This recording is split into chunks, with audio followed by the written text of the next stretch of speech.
والصلاة والسلام على رسول الله وعلى آله وأصحابه ومن تبعهم بإحسان إلى يوم الدين. Tulianza kwa jina la Allah tabaraka wa taala, tuliona kuhusu msaidizi wa dini kwa kuelekea Islam na mweza sio Allah tabaraka wa taala tusikie tasdini ile kwa dua ambayo Allah tabaraka wa taala tasdini Muhammad sallallahu alaihi wasallam eso misale de confiance il a envoyé à l'humanité.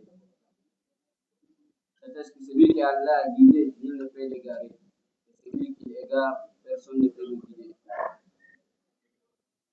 Nous remercions Allah tabaraka wa ta'ala qui nous a donné ces jours-là, qui nous a facilité de faire les adorations que nous venons d'effectuer.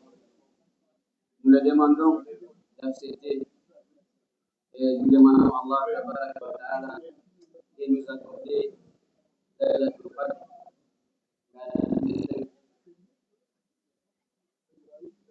Nous demandons à Allah tabaraka wa ta'ala de pardonner nos péchés.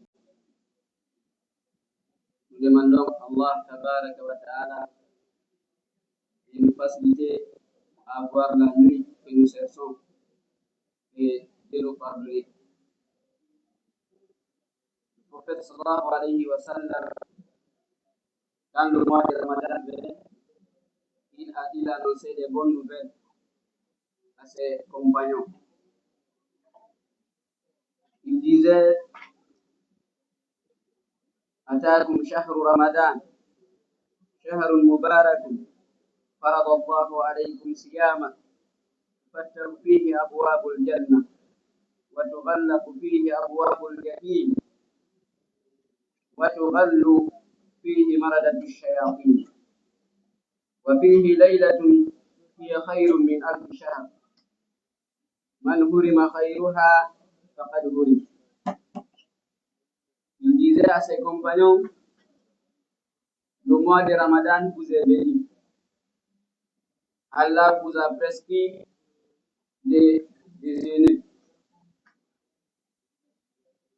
Les portes du paradis s'ouvrent et les portes de l'enfer sont fermées. Et les démons sont enchaînés. Et il y a une nuit mieux que 1000 mois d'adoration. Et celui qui est privé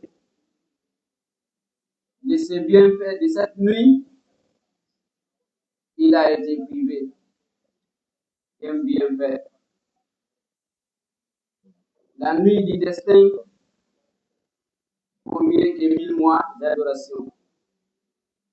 Ça, c'est les bonnes nouvelles que le prophète sallallahu alayhi wa sallam annonçait à ses compagnons. Regardez encore la menace. Et il y a les menaces aussi. C'est lui à qui Allah tabaraka wa ta'ala a accordé la vie, la santé de trouver le mois de Ramadan et il néglige de chercher la récompense d'Allah tabaraka wa ta'ala dans le mois là. Qu'est-ce que le prophète sallallahu alayhi wa sallam disait? Le hadith est rapporté par Abi Huraira radiyallahu anhu قال رسول الله صلى الله عليه وسلم رغم أنف أي خاب وخسر رجل ذكرت عنده فلم يصلي علي ورغم أنف رجل دخل عليه رمضان ثم انشلق قبل أن يغفر له ورغم أنف رجل أدرك عنده أبواه الكبر فلم يدخلاه الجنة. Ça c'est le menace. C'est une menace. Le prophète sallallahu alayhi wa sallam dit malheur à une personne que Allah a facilité de trouver le mois de Ramadan et il néglige d'effectuer les adorations qu'il faut, qui lui permettra d'être pardonné et d'être accordé au paradis. Il dit malheur à lui. Raghima anfu rajulin, c'est une menace. Les hadiths sur ça, les riwayats sont nombreux. Le hadith, il y a 3 menaces dedans. Il y a pour le mois de Ramadan, et là où il a dit encore, et c'est lui qui, Allah a facilité de vivre avec ses parents. Et ils n'ont pas été la cause qui lui fera rentrer au paradis. Là aussi, c'est une menace. Et la personne encore, quand on prie sur le prophète, on mentionne le nom du prophète sallallahu alayhi wa sallam, il entend ça, il refuse de prier sur lui sallallahu alayhi wa sallam. C'est des menaces. Si on regarde sur tous les 3 cas, nous allons voir la menace est grande. Mais on va essayer de voir sur le cas du mois de Ramadan. Nous avions commencé par la bonne nouvelle. Le prophète annonçait à ses compagnons. Il annonçait le mois de Ramadan est en train d'arriver. C'est un mois qu'Allah a prescrit des aînés. C'est un mois de pardon. C'est un mois qui te facilitera d'avoir le paradis. C'est un mois qui te permettra d'être pardonné. Ça, c'est une bonne nouvelle.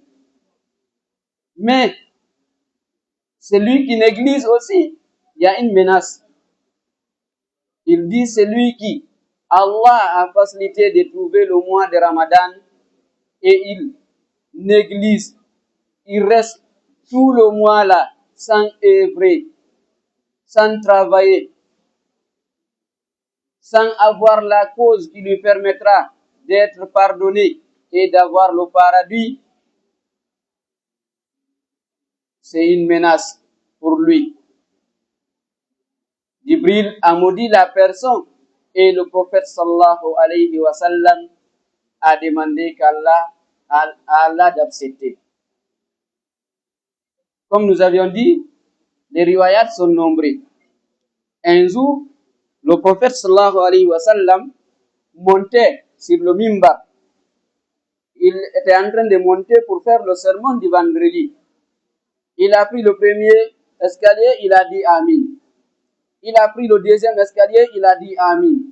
Il a pris le troisième, il a dit Amin. Lorsqu'il est descendu, les compagnons ont demandé au prophète sallallahu alayhi wa sallam, on t'a entendu dire Amin. Tu as dit Amin. Allah a accepté.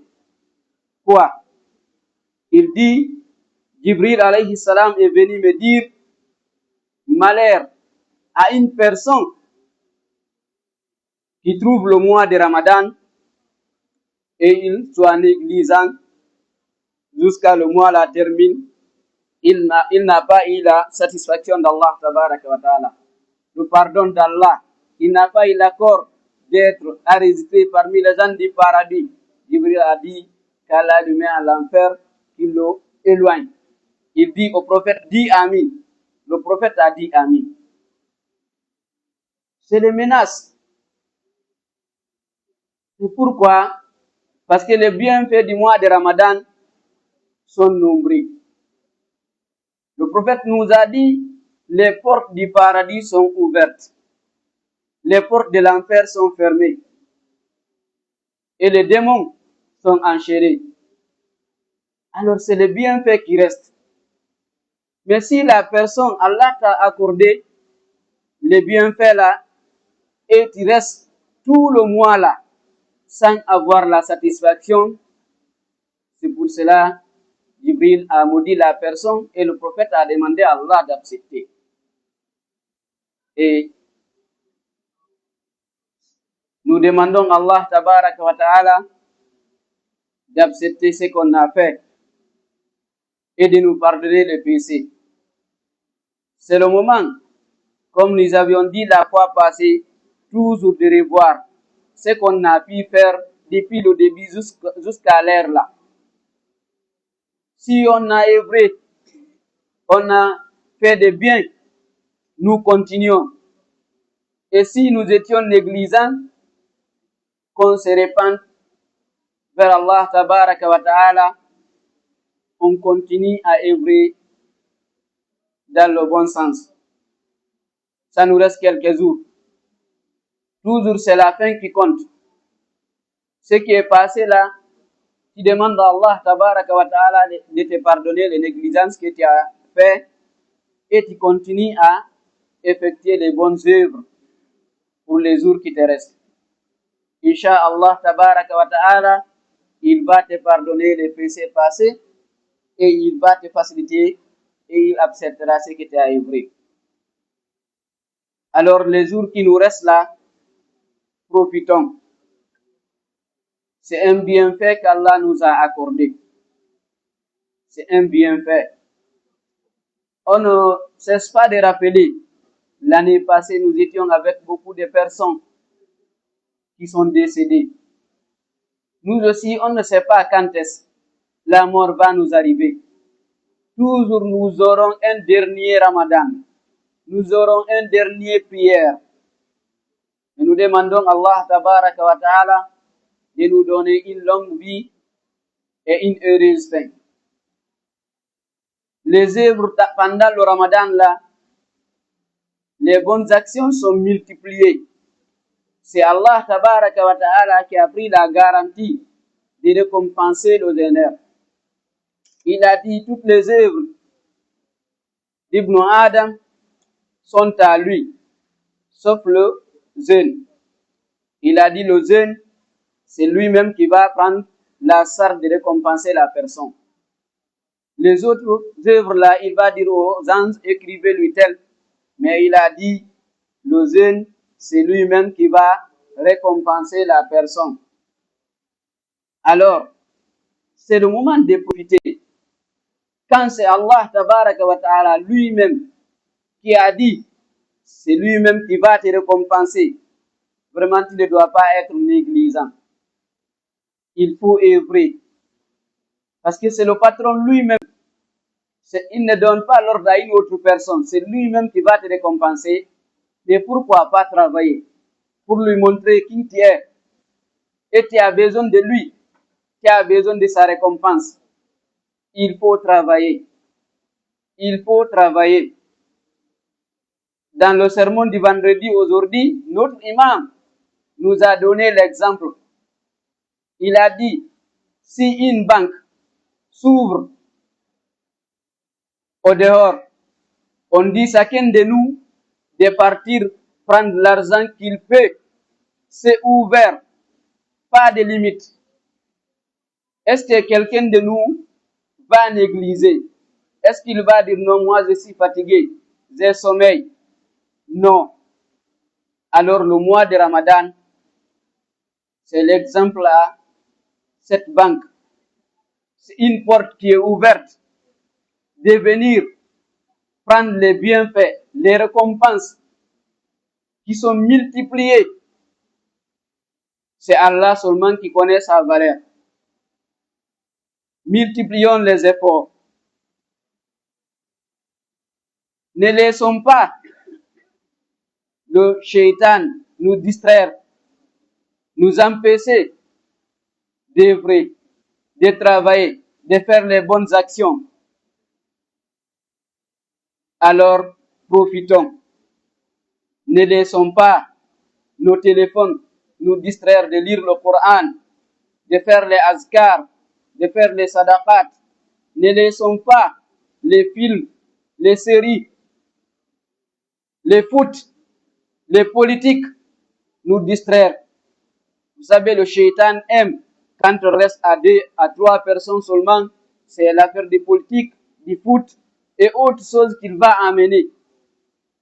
Même si tu es en train de lire le Coran, une personne, 2 personnes viennent à côté de toi seulement, il va te distraire, vous allez commencer à parler des choses de la vie. N'acceptons pas.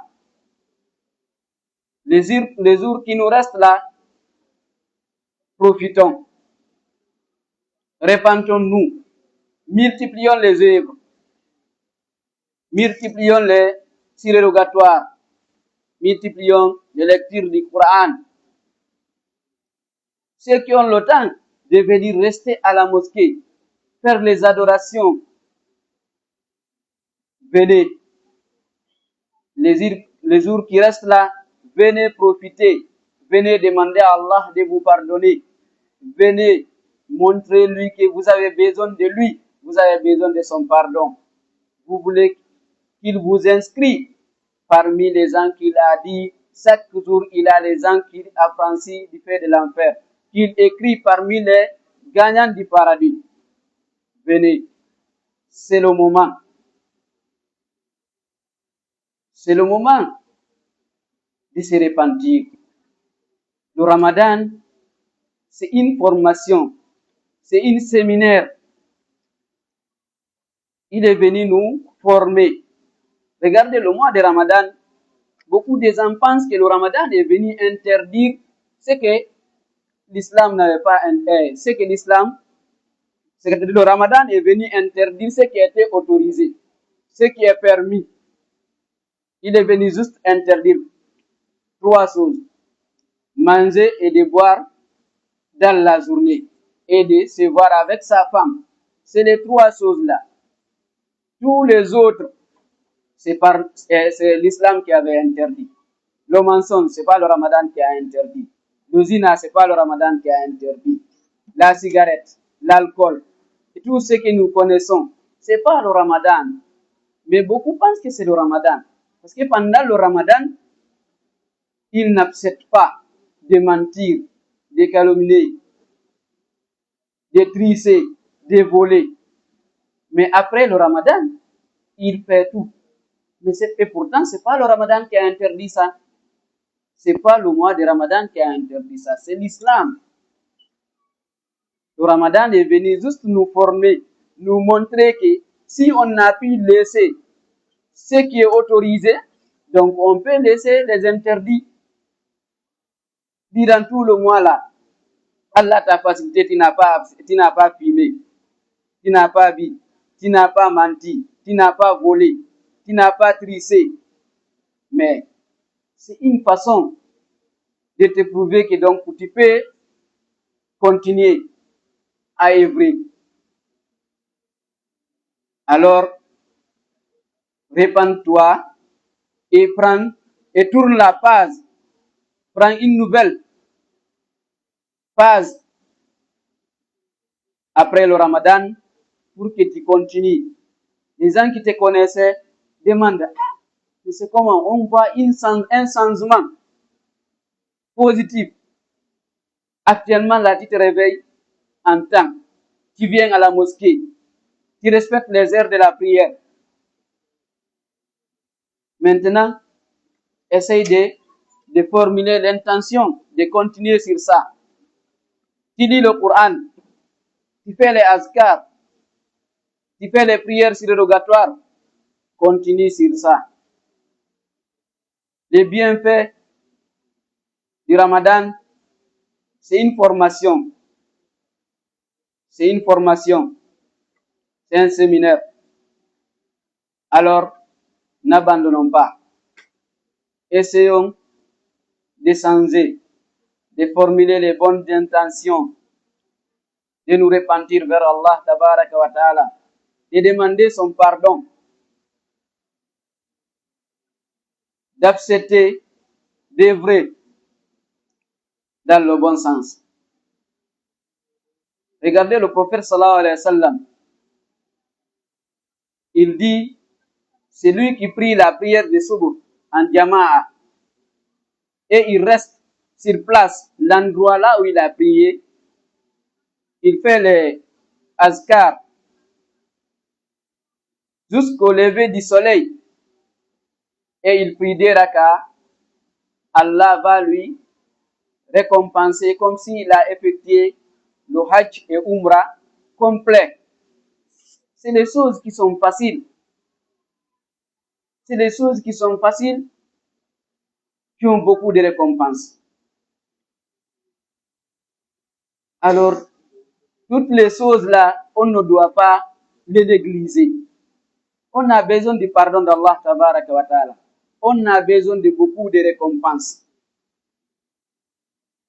Tout ça là, c'est des choses qu'on doit forcer nos âmes de rester à faire ça. Les surrogatoires, les prières, les rak'at compris avant les prières obligatoires et après, c'est les sunnah qui ont beaucoup de récompenses. Tout ça là, alhamdulillah, Allah nous a facilité, on est en train de faire ça. Les gens viennent en temps à la mosquée maintenant. C'est un bienfait. C'est un bienfait. On doit continuer à faire ça. Le prophète sallallahu alayhi wa sallam nous a dit, Man sama ramadana imanan wa ihtisaban, ghufira lahu ma taqaddama min dhanbi. Celui qui jeûne le mois de Ramadan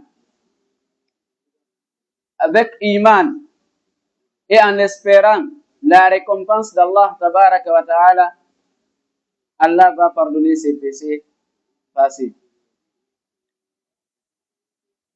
Il dit Man qama ma'al imam hatta yansarif kutiba lahu qiyamu layla. Les prières que nous effectuons, le tarawih, celui qui prie avec l'imam jusqu'à terminer avec lui, Allah va écrire la récompense de Qiyamul Layla, la prière de toute la nuit.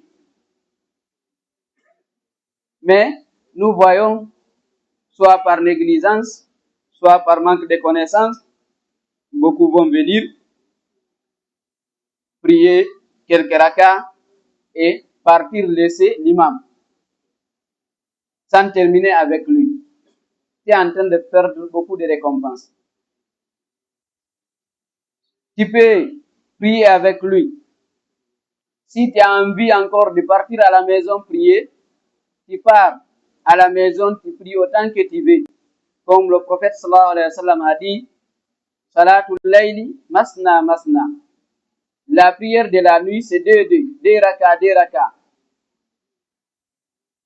Sauf on ne va pas répéter le huître. On ne peut pas faire deux huîtres dans la même nuit. Si tu as fait le huître avec l'imam à la mosquée, arrivé à la maison, tu peux prier autant que tu veux, mais tu ne vas pas répéter le huître là. Alors, on doit suivre ces enseignements. Profitons et demandons à Allah tabaraka wa ta'ala de nous pardonner et de nous accorder Laylatul Qadr. Nous demandons à Allah tabaraka wa ta'ala d'accepter nos adorations, de nous faciliter à trouver Laylatul Qadr, de nous accorder la récompense qui se trouve. Nous demandons à Allah tabaraka wa ta'ala de pardonner nos morts et de nous accorder nous aussi une longue vie et une heureuse fin. Comme le prophète sallallahu alayhi wa sallam a dit, celui qui est khayrukum man tala umruhu wa hasuna amalu. Le meilleur d'entre vous, c'est celui qu'Allah a accordé une longue vie avec des bonnes œuvres. Une longue vie avec des bonnes œuvres. Nous demandons à Allah tabaraka wa ta'ala de nous accorder longue vie et une heureuse fin. C'est le moment de multiplier les bonnes œuvres, de faire les sadaqat, surtout les nuits là.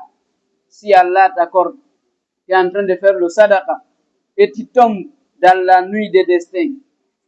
Tu es en train de faire les prières, tu es en train de faire les invocations et Allah t'accorde de trouver la nuit de Laylatul Qadr. Tu es en train de faire les invocations, tu es en train de faire les sadaqa. Imaginez la récompense qui se trouve.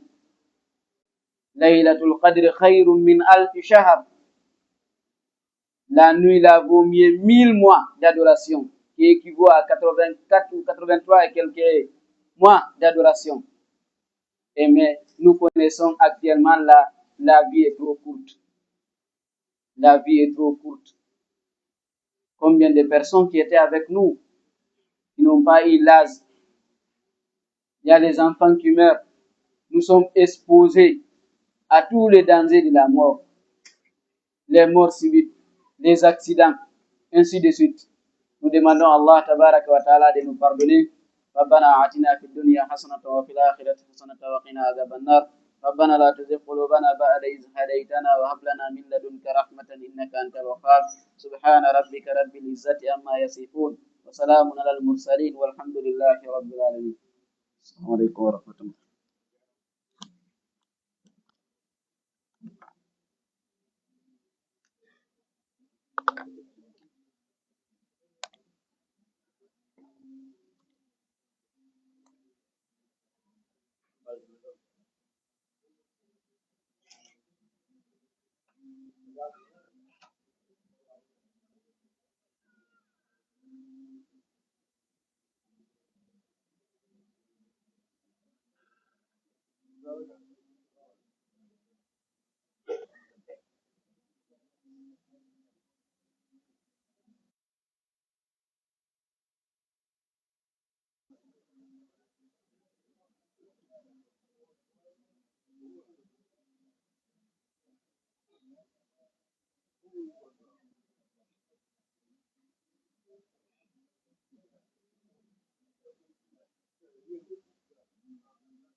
On commence.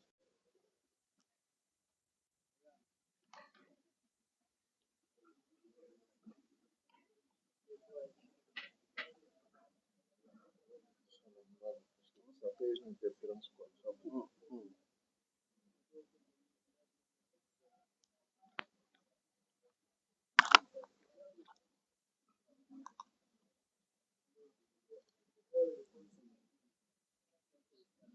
استووا اعتدلوا